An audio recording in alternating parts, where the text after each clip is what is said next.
YouTube, what's going on guys? Vonix here, AD carry of Lucid Esports. I'm going to be talking today about the 4.20 patch notes. This is the patch of the new season for 2015. As you guys know, we are in preseason right now. The big theme, and it says it right here, of 2015 preseason, is strategic diversity. Now, most people looking at it, not playing competitive League of Legends, say, well, what is strategic diversity? What is that?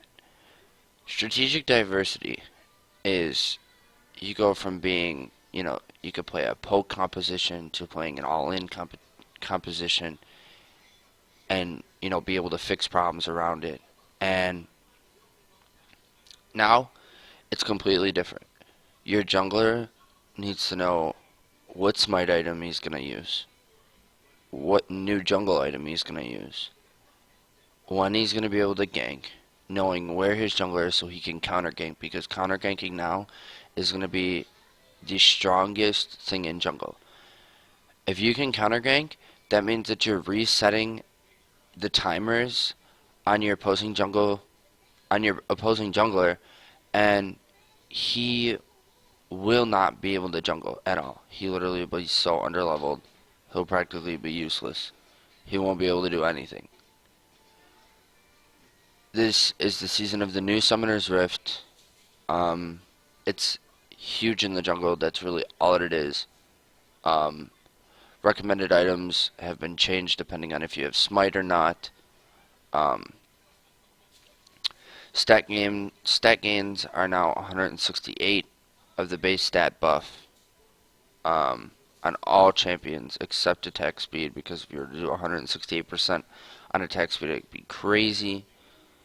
Level 1, here all the how it goes according levels.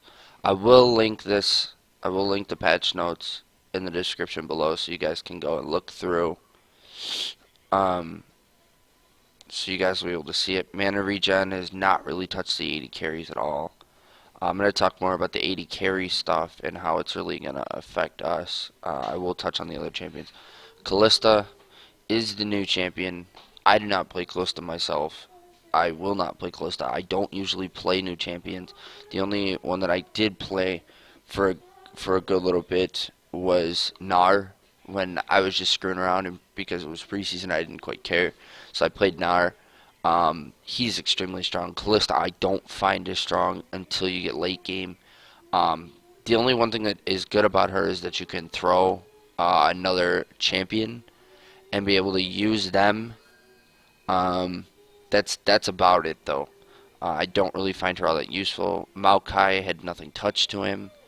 The base magical damage on Azir's Q is now raised just a little bit. His Arise ability power has been brought down, and his Shifting Sands, the base shield amount is higher now, so he is going to be a little bit stronger now. Amumu they nerfed, brought his armor down, brought his maximum health down on his Despair. He's going to be a little bit weaker. Evelynn is still not good enough to be played yet. The base armor got brought up, and the armor growth stat has been brought down. Not quite good enough yet. Fiora's ult has been brought down. She's been nerfed really hard. Gnar got nerfed significantly, I think.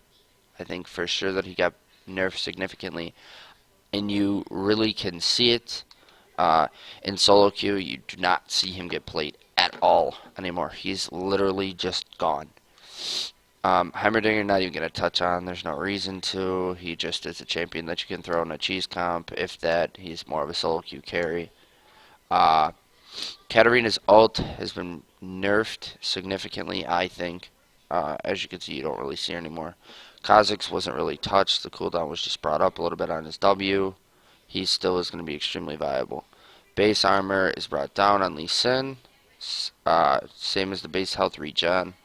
I don't think that it's really going to matter much to him. Rammus, they nerfed significantly, thank God. He was extremely strong at the end of the season, and people were noticing it, started using it. Sion, I know nothing about Sion. I won't go into it at all. This is one that AD carries will be a little interested in, because obviously they are screwing with the supports a little bit. The aura ratio is now from 0 to 25 to 0 to 20, now on the ability power over Q. And the missing health ratio now is 0.5 increase per 1% health missing. Base health now is up 30, 50, 70, 90, 110. And the mana cost is now a little bit higher. That's not really going to screw with her a whole lot, as they did raise the base mana on her. Soraka, the base attack damage has been brought down. The cast range on the W has been brought up, and the Equinox has been brought up a little bit on the cooldown. Warwick's ult, the cooldown has been brought up, thank God, so he can't just run around and do whatever he wants. Mash, texture rebalance for the AD carries. Base, Arctic Warfare, Officer, Resistance, Safari, and Sheriff. Base, Explorer, Frosted, Nottingham, and Striker on Ezreal. Kog'Maw, Base, Caterpillar, Deep Sea, Jurassic, Monarch, Reindeer, and Sonoran on Kog'Maw. And that is it for the AD carries in that. I'm not going to really go through all of the Summoner's Rift changes. I will go into this, though, the early game kill and assist bonuses.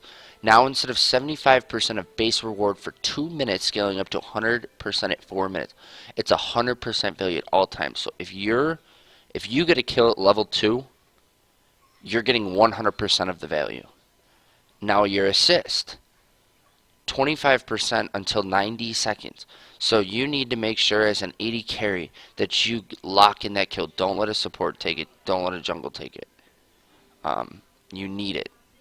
You do not want assist bonuses. They're really not going to help you. The fountain regen now is going to be slower. It's going to keep you at fountain a little bit longer, which is going to be a little bit of a struggle, but people will adjust to it. I am right now, what I'm doing instead is I'm just getting home guards. Death timers are now starting to scale at 35 minutes instead of 25. 2% every 30 seconds to cap 150% at 47:30 instead of 50 minutes. Inhibitor and Nexus turrets are significantly weaker. That's all that I will say about them. Inner turrets now are just granting armor. Inhibitor respawn timers are 5 minutes now. Gives a little bit more time to backdoor. I've been backdooring a ton. You know, I just take a tank with me and we just backdoor and pretty much take the whole thing. Here are all the health for all of them. They no longer gain armor magic resistance over time. Minions no longer gain armor and magic resistance over time. Cannon minions now start spawning every 2 waves at 20 minutes, and cannon minions start spawning every wave at 35 minutes. That's more gold to you at a earlier time. Baron spawn timer is now 20 minutes. You set up on a later Baron. It is just a little bit of an adjustment.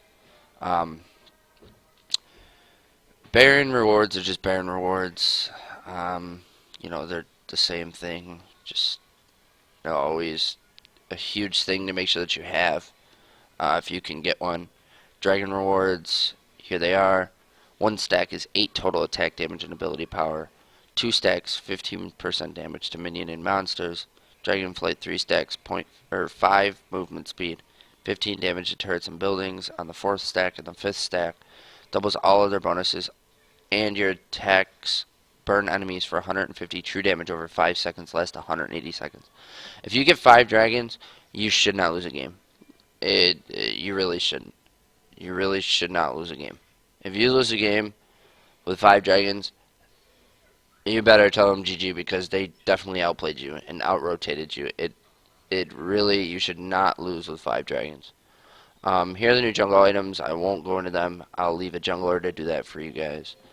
Let's see if there's any of the items that have been changed as far as 80 carries go. I don't believe that there was when I looked through these. Definitely it's weird that Chain Vest there's now a recipe for it. You know, just a lot of stuff has changed as far as the recipes and stuff. But that is pretty much it. They removed a few items, not really touching anybody as far as AD carries. Now instead of getting flash at 12, you get flash at 8. So all of you low-level players that are like, oh my god, I want to get flash.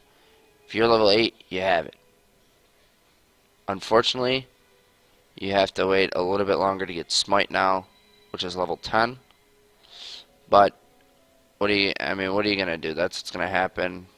Lever Buster launching a brand new system that greatly reduces levers and AFKs, so you guys don't have to worry about the AFKs and the low elos. I know that I had that issue a ton. Here's the upcoming skins: the new Twitch skin and the new Kog'Maw skin, which are going to be extremely cool. And here's the new Kalista skin. Like I said, I don't play Kalista at all. If you guys have any questions, make sure to tweet at me at VonixGG on Twitter. Make sure to comment below if you guys have any questions. Make sure to also comment, like, and subscribe on this video. And I will see you guys in the streams later on today.